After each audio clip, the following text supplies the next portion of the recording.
आज हम बात करने जा रहे हैं उस पवित्र स्वरूप की जिसे हिंदू धर्म में केवल एक पशु नहीं बल्कि माँ का दर्जा दिया गया है। हम बात कर रहे हैं गाय माता की। भारत की संस्कृति, परंपरा और आध्यात्मिक जीवन में गाय का स्थान अत्यंत ऊंचा और सम्माननीय माना गया है। सदियों से हमारे शास्त्रों, पुराणों और धार्मिक ग्रंथों में गाय को पूजनीय बताया गया है। हिंदू धर्म में मान्यता है कि गाय के शरीर में 33 करोड़ देवी देवताओं का वास होता है।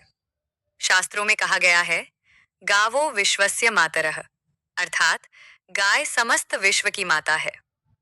पूजा पाठ, यज्ञ और हवन में गाय का दूध, दही और घी अत्यंत पवित्र माना जाता है। पंचगव्य, जिसमें दूध, दही, घी, गोमूत्र और गोबर शामिल हैं, धार्मिक अनुष्ठानों में विशेष महत्व रखता है। यही कारण है कि भारतीय परंपरा में गाय केवल पालन पोषण करने वाला जीव नहीं, बल्कि दिव्यता का प्रतीक मानी जाती है। अगर हम इतिहास की ओर देखें, तो प्राचीन भारत में गाय समृद्धि का प्रतीक थी। जिस परिवार के पास अधिक गायें होती थीं, उसे धनवान माना जाता था।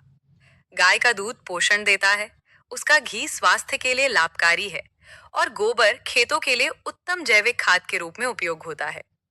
ग्रामीण जीवन में आज भी गाय परिवार का अभिन्न हिस्सा होती है। वो केवल दूध देने वाली नहीं, बल्कि घर की सदस्य जैसी मानी जाती है। आध्यात्मिक दृष्टि से भी गाय का महत्व अत्यंत गहरा है। भगवान श्री कृष्ण को गोपाल और गोविंद कहा जाता है, क्योंकि उन्होंने अपने बाल्यकाल में गायों की सेवा की और उनका पालन किया। गाय की सेवा को पुण्य का कार्य माना गया है।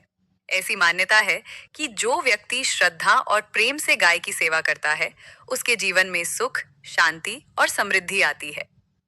गोपाष्टमी जैसे पर्वों पर गाय की विशेष पूजा की जाती है, जिससे ये स्पष्ट होता है कि गाय भारतीय संस्कृति का केंद्र रही है। गाय को माता इसलिए कहा जाता है क्योंकि वो बिना किसी भेदभाव के सबको अपना दूध देती है। उसका स्वभाव शांत, सरल और सहनशील होता है। वो त्याग, करुणा और सेवा की भावना का प्रतीक है।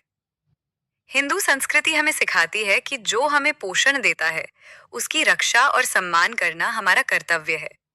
इसलिए हिंदू धर्म में गाय केवल एक जानवर नहीं है, बल्कि आस्था, परंपरा, करुणा और जीवन मूल्यों का जीवंत प्रतीक है। गाय का सम्मान करना और उसकी रक्षा करना केवल धार्मिक भावना नहीं, बल्कि हमारी सांस्कृतिक जिम्मेदारी भी है। अगर आपको ये जानकारी अच्छी लगी हो, तो वीडियो को लाइक करें, शेयर करें और चैनल को सब्सक्राइब जरूर करें। ऐसे ही ज्ञानवर्धक और प्रेरणादायक वीडियो के लिए जुड़े रहिए। धन्यवाद। जय गौ माता।